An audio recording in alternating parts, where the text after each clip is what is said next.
And Heidi says, this is fine by me. Thank you very much, Heidi. I've always loved the good old days of radio. But I don't know what's going on today. We Okay. don't know if it's YouTube that's having the problem or if it's a piece of software that is called StreamYard, which is having the problem because when we turn on the video, it breaks. We get a funny message on our screen going, oh, snap. Would you like to hang up over Oh, here and we will try okay. using Otherwise, Safari? if everybody is happy for me to just do audio, I'll do audio for this one. How do you all feel? I'll do a quick check of the comments. All right, let's take a vote, everybody. Is everybody okay with a good old fashioned no video and just radio? And be honest, if you'd prefer the video, we can switch to using the iPhone. And I'm wondering if we can edit this video after we're done as well. A lot of people are saying, yes, we are good with just audio. Okay. And we can always do a just audio now. And because we are recording the video back here in studio, where are we? Studio CD. We're in Studio F. So the camera is still recording. The camera is still recording. It's So just a funny software. Yes, so we'll just post this after. You can turn this into a podcast. Yes, okay. Let's go with it. So we're going to post this video afterwards, and I'll just do audio right now because all of you have been so patiently waiting, and and I'm sad about this on the one hand, but it's meant to be. So here we go. So today, what I had planned is I wanted to talk to you about the soul's perspective on what's going on in the world, because right now, if you could see this chaos and everything that's going on from the soul's perspective, you would actually be completely shocked. Like literally, you would be face palming yourself thinking, what is going on? What in heaven's name are all these people doing? Because I remember that when I came back from the other side, I was wondering why people didn't know everything that I learned on the other side. I just kept thinking, if only people knew this, if only they knew this, oh my God, they would be different. Our lives would be different. The world would be different. I wish everybody knew this. I wish everybody knew what it was like to cross over and to truly learn what is important and what is possible. So basically, the first thing that I would want people to know is that we are actually connected.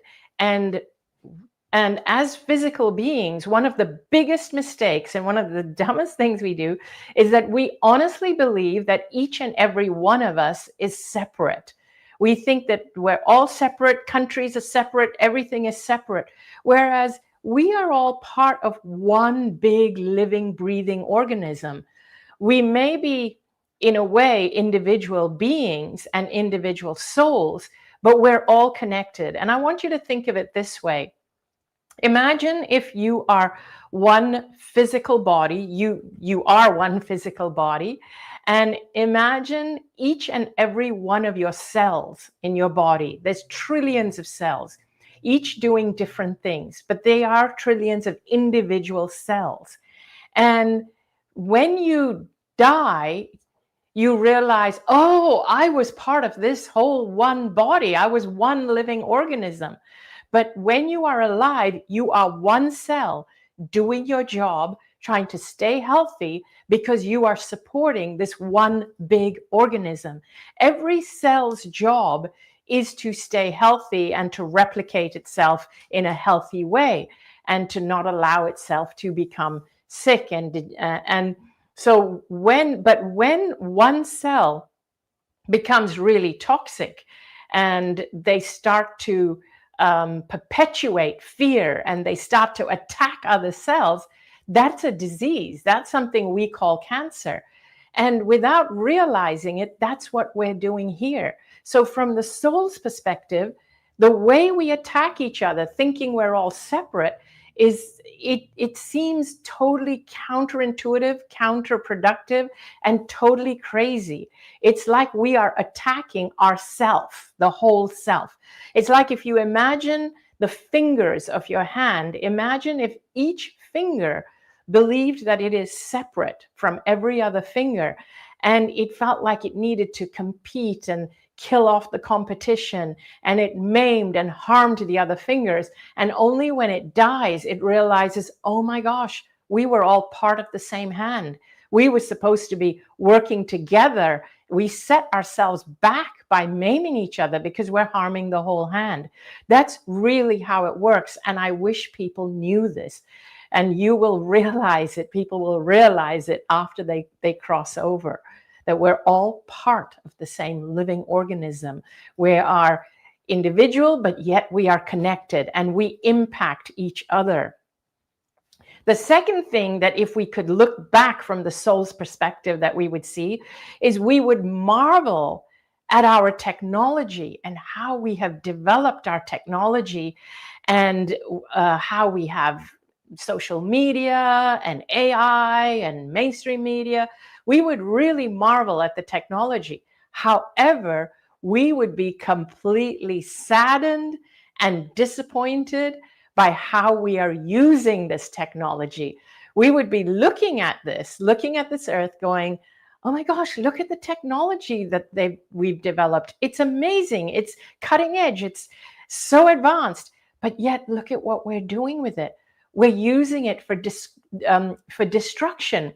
We're using social media and mainstream media to divide each other and to propagate fear instead of propagating love and uniting each other. We would be so much more effective and advanced if we used it to unite each other. Instead, we're using our technology for nuclear weapons and war and fighting. And we're also using our technology to exploit people instead of actually using it to bring people together and to communicate and to bring love to the world and to spread love. Instead, we're spreading fear, thereby once again, destroying the whole organism that's us. We would be so disgusted from a soul's perspective if we could see what we're doing with technology. Impressed by how advanced we are, but yet disgusted by how not advanced we are from a consciousness level. So there's a total imbalance there. We would also notice how the pursuit of greed has come at the cost of our well-being. We have become a culture that puts money ahead of everything. We put it ahead of relationships. We put it ahead of education. We put it ahead of health care, and we put it ahead of finding our passion, our joy, spreading love. We put greed ahead and money ahead of everything. When you die, you realize, oh my God, I got it completely the wrong way around. The most important thing was my well-being and the well-being of the people I love, and spending time with them and sharing love with them. You will realize that. So think in terms of, if you were at the end of your life, what would be valuable to you, and live your life as though you are at the end of your life, and do the things that would be valuable to you. And also, the other thing we would be completely disgusted by is how we spend trillions of dollars on wars and on killing each other, instead of thinking, oh, we have trillions of dollars to dispense, and we have countries that we're not getting along with. Instead of nuclear weapons, we would be, if we knew the truth of who we really are, we would be like, oh, let's spend that money working with them, communicating with them, feeding them, helping them, so that we can be allies together, so that we can work together better. We have the resources. Do you know we have the resources to feed every single person and for everybody to live well? But no, it's because we are so competitive and we see everybody as the enemy. We use our resources in a very different way that's so destructive. The other thing we would notice is how we have a love of power instead of seeing the power of love. The power of love is so much more powerful than the love of power. And so once you can see this, you will start to feel that it's so much more important to feel love for people and to win people over with love instead of by bullying them and empowering and trying to empower over them. Another thing we would see from the other side is how destructive competition is. A better thing to teach people from the time they're young is collaboration. The competition we currently see is highly destructive because it makes people, when we're highly competitive, we actually can do awful things to other people, other countries. And this is what we see playing out in the world. And what I see as a huge problem, which is behind a lot of the things that happen in this world, is that we as a culture, we revere ruthlessness instead of things like compassion and empathy. We see compassion and empathy as weaknesses. When you cross over to the other side, your soul is so full of compassion and empathy and love. The only thing that matters when we die is love. And the only thing we wish for our lives is that we knew how important love is and that we knew that love is the most important thing. But instead, when we come here, we get our heads turned and we see people who are compassionate and sensitive and who are empathic, especially when we see men with those traits, we see them as weak. And we don't let them get into positions of power and leadership because we say, oh, they don't cut the mustard. They're not up to the mark. They're too weak. That's what we say about the people who are actually closer to the truth of who their soul really is. If you are compassionate, sensitive, empathic, you are actually closer to being a complete soul, to being someone who has shed your body, so to speak. You are closer to the truth of your soul and who you are. But instead, we actually demean such people and we revere people who are the furthest from the truth of who we really are. The people who are ruthless and competitive and want to win at all costs and who exploit others. And we revere them and we think, oh, they are the ones that can take care of us and that can win for us. Now, if they're going to do things ruthlessly, what makes you think they're going to actually protect you and take care of you? So once we learn to turn these things around and see the world from the perspective of the soul, we can truly change. And I know it's hard to change the world. And for so many of you who write to me who are empathic and sensitive and compassionate, you have so much trouble living in this world right now. So what I encourage you to do is start with yourself. Start first with yourself. First by awareness, by remembering and knowing that you are really, you who are sensitive, who feel empathy for everyone, you are actually the people that we need. You are the people of our future. Because if we continue on this trajectory, we could be taking ourselves to the brink of our own extinction. So we need people to be empathic and sensitive. We need people to prioritize love and kindness. We need that. But that does not mean allowing yourself to be a doormat and exploited. Being loving and kind and sharing love and sending love to people and showing love to people, it does not mean that you are weak. And it does not mean you allow yourself to be downtrodden and to let people walk all over you. That's a myth that we have to stop believing in. You can be strong and you can be kind. And when you're strong and you're kind, what that means is that you don't allow people to change you and make you competitive just to fit in the world. Hold on to your kindness and your strength. Even if people walk all over you, don't let them and don't lose that love and kindness because of what other people are doing. And I'm just going to ask Danny if there are any questions or comments that I need to be aware of. before I continue. There are a lot of comments coming in from people, all of them in agreement. But there are two questions. One of them you've already answered because, as we all know, you seem to be psychic when it comes to the questions that come in. The question is from Andrew, who asks, what's the approach if one finger realizes this but is surrounded by fingers that don't? That is such a great question. So the first thing I would say is you can refuse to play. And if you don't play along and become like the rest of the fingers, eventually they will get tired of trying to recruit you. So here's the way I do it. It doesn't work for everybody, but here's the way I do it. I'm someone, because of my own, I guess, the way I operate and my chemistry, I'm someone who finds it difficult to go out and fight and get angry. I completely believe in peaceful protests. And I think the people who need to fight for change, the ones who are able to do it from a place where it makes them feel strong to fight for change, for the good, that is, someone who is kind and empathic, but who wants to fight for change.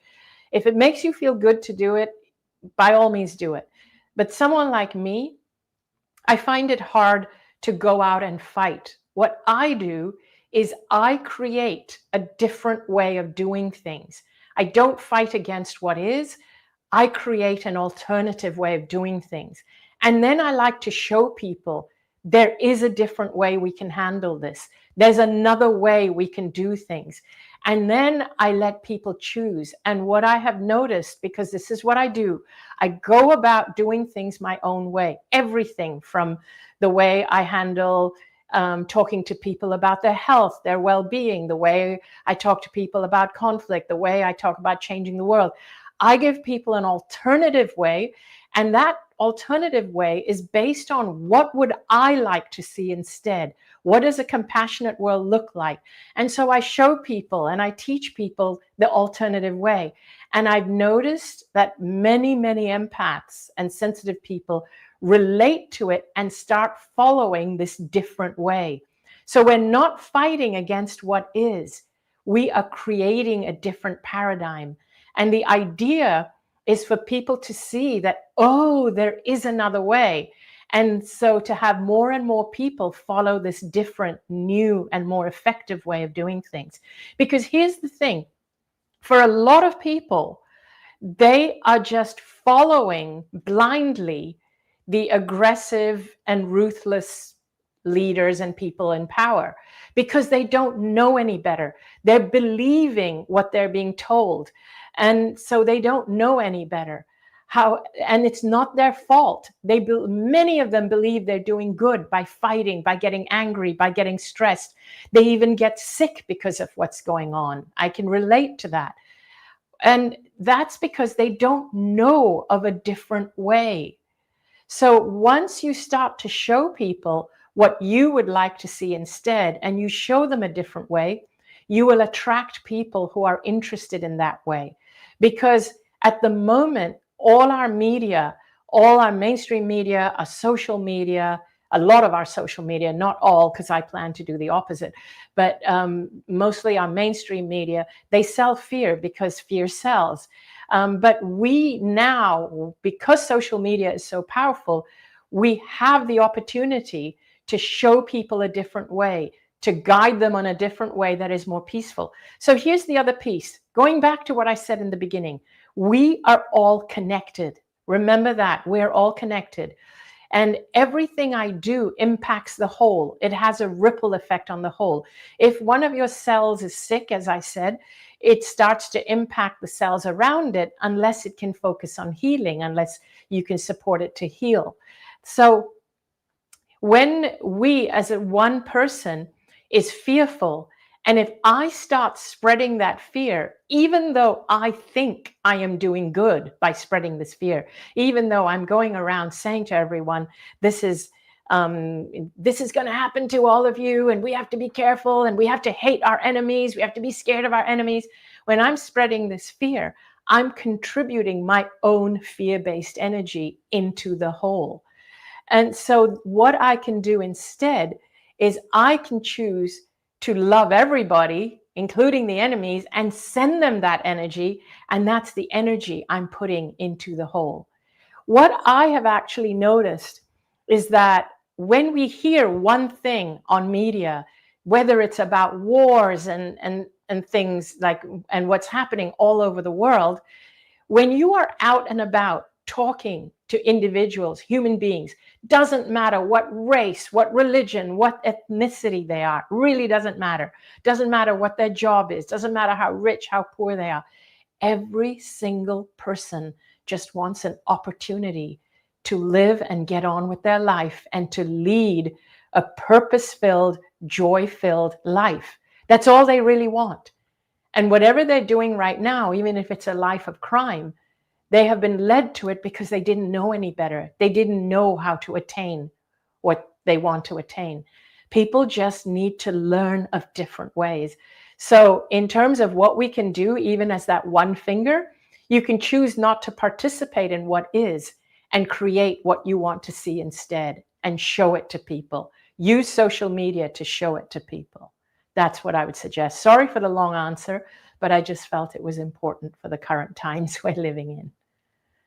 And have we got anything else in the comments? There is always something interesting here to read. And by the way, I'm thinking that people are loving the concept of radio on YouTube.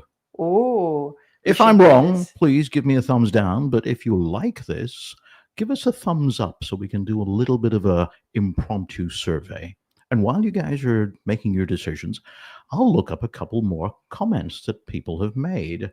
There's a comment made by Pacha who says, why are we paying taxes for prisons instead of rehabilitation centers so criminals can come back into society healed instead of more traumatized? I agree with you 100%. So what we need is a group of people. I love it when people get passionate about that sort of thing. That's something even after my own heart. I 100% agree that prisoners should be reformed, and we pay trillions of dollars, again, in a system that just imprisonates them, and all they do is learn more crime and get more traumatized. We need people to come together to to pitch and put forward plans like that, and to put it, or to even become part of the government. We need to vote in people into power who will implement plans like that. That is where I say the compassion, we need to put compassionate people in power. So those are the kinds of ideas that we need to get out there. We need to group together. We need to petition. These are all peaceful ways of trying to change the world for the positive. So there's prisons. There's even things like currently the pharmaceutical company. They are driven by greed. Most of the pharmaceutical companies are driven by greed, not by caring for the human health and for well-being. So that's another thing where I speak out a lot about, because it's something that I'm passionate about. I don't think we as people need to be on so many medicines and drugs and again, another multi-trillion-dollar business that we're feeding. And the other industry that I like to sometimes speak out about is our food industry. And sometimes the food industry and the pharmaceutical industry are one and the same. One is kind of poisoning us and the other is giving us the drugs. So I often talk about how we can take responsibility for our health. And I like to show people that even simple things like getting enough sleep and unwinding and relaxing and being calm, which regulates our nervous system, even things like that can heal us. And so, yes, I am all for changing the world, exactly like our last commenter has said. Total agreement. And I'm going to turn to Boo and see. This is so different for me because I'm aware you can't see me, so you can't see that I'm turning my head and looking at Boo to see if there's more comments. But you know that everybody will see you turning your head when we post the video recording online. That's right. Wave to the camera now. I'm waving to the camera, so when you watch this back, you will see. And because I in the beginning, I wasn't on video, you will see me actually bending down and picking up my iPhone and things like that, because I was looking to see what you could see on your screen. So now I'm turning to Boo again. Okay, you know, we might actually edit all that beginning bit out and just go straight into the today's talk. Yes, but even while I was talking, I bent down and grabbed my phone. So. Okay, for all of you that can't actually see our layout, Anita's looking at the camera and I'm pointed in the opposite direction, looking at 5 different screens. Yes. So, by the way, before we go on, if you like this content, I would love for you to actually click like, and I would love for you to subscribe to my channel, because it really supports me. The more subscribers I have, the more it supports me to really put out more free content, and for me to actually plan out and put out better and better quality content. So I do need your support. And also, I just wanted to let you know, I do have an online membership platform where I have a lot of courses and videos, and I also do a lot of journeys where I take you on deep journeys of simulated near-death experiences, or healing journeys where you learn to talk to the cells in your body. So please check out my online platform, which is called the Anita Moorjani Sanctuary. And I'd also love to see you at my events, future events. If you're ever in an area where I'm speaking, I'd love to see you in person. And I'm going back to Danny. I think one of the viewers actually put a comment in maybe about 15 minutes ago saying that they're actually coming to Sedona, so they're going to be seeing you there. Oh, wow. So if any of you are coming to Sedona, come up and say hi. Tell me you watched this video, or tell me that you're in the sanctuary. I love seeing you all in person. I'm doing an event in Sedona next month, in fact. So it would be lovely to see you there. And then maybe I think that we can wrap it up at this point, unless we have any more burning comments. There is 1, 2, 3, 4. I will just go through them all, and then you can answer them all in one big collective answer. I know that we're running out of time for today. But Monica says, lead by example, and everything changes by resonance. I couldn't have said it better. See, I wish I had thought of that. Monica, thank you for that. Lead by example. That's exactly what you do. Lead by example. Love it. And everything else follows in resonance. And you start to entrain, the people around you start to get entrained. Remember one thing, that you are a ball of energy. You can choose to be a ball of angry energy or a ball of love. People feel it. You change the world. You take yourself wherever you go. You can walk into a room and transform everyone in a room just by your presence. And you said there were 4 comments. Indeed. Leon says, I love your message, Anita, about being strong and loving and kind, which then shifts the darkness. Yes, thank you, Leon. Spot on. That's the crux of my message.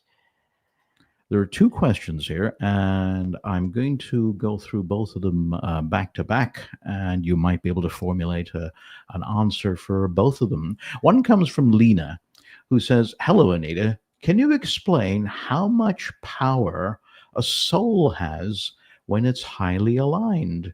Big hugs from Sicily.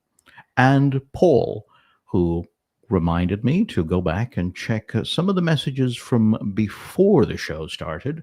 Thank you for that, Paul. I forgot to look at the earlier comments, but Paul wrote in saying, I am sensing that as humans, we tune into a range of vibrations. What methods can we use to tune out the lowest, stressed out vibrations and raise our own vibrations to be able to tune in to the higher ones? So great questions, and I can roll them into one answer for both Lena and Paul. So when we are at a higher vibration, we are much stronger. We are more attuned to the soul, to answer Lena's question. We are more aligned. And to answer Paul, the way to tune out the lower vibrations is not about focusing on tuning them out, but on focusing on how to raise and uplift your vibration. So a lot of people do make the mistake of actually tuning out or pushing away anything that is of low vibe. You don't even need to think about them or focus on it or focus on pushing it away. All you have to do is think in terms of what would raise my vibe. You could do things like make some changes in your life, like going for regular walks in nature, listening to music that uplifts you, playing with your pets, your grandkids, doing things you love, drawing, painting, cooking, just whatever uplifts you, and fill your days with things like this. And you can check in with yourself. If something is lowering your vibe, you don't have to judge it. If a person is lowering your vibe, or an event or a news piece or anything, don't judge it. All you have to do is take it as a signal. Say, it's time for me to do something else that raises my vibe. So leave or try to dismiss yourself from that as soon as you can. If it's a person that you have to be with and maybe you can't get away, make sure that after you've finished with that person or they've gone away, you then do something that raises your vibe. And it's very personal what you do that raises your vibe. I have in another video, and you have to look back, called the energy equity. It's something to do with energy equity, where I teach you how to measure your energy equity and not get into energy deficit. The more energy equity you have, the higher your vibe, the more you're raising your vibe, and the more aligned you are with your soul. So check out that video. It's really like treating yourself like a battery, about charging your battery, and make sure that you have a lot of energy equity and you're not going into energy deficit. So keep raising your vibe and strengthening your vibe. The higher your vibe, the people with the lower vibe who are set to bring people down and fearmonger, they will soon fall away from your life, and you will attract more and more people who will want to vibe where you are. They will look at you and they'll say, I want what they're having. So they will start to emulate you. So thank you so much for all your questions. I love chatting with you guys. I love hearing back from you. I may not be able to respond to all your comments in the comments, but I do read them, and I love hearing from you. Thank you again so much, and I'll see you on all real soon. And I really hope the camera works next time. I believe it will. Next week, I'm going to San Diego, so I may not do a YouTube video next week. I am going to be at Lee Harris's event, Soul Magic, and I'm making an appearance there. Maybe I'll see some of you there. Thank you again, and see you all soon. Bye.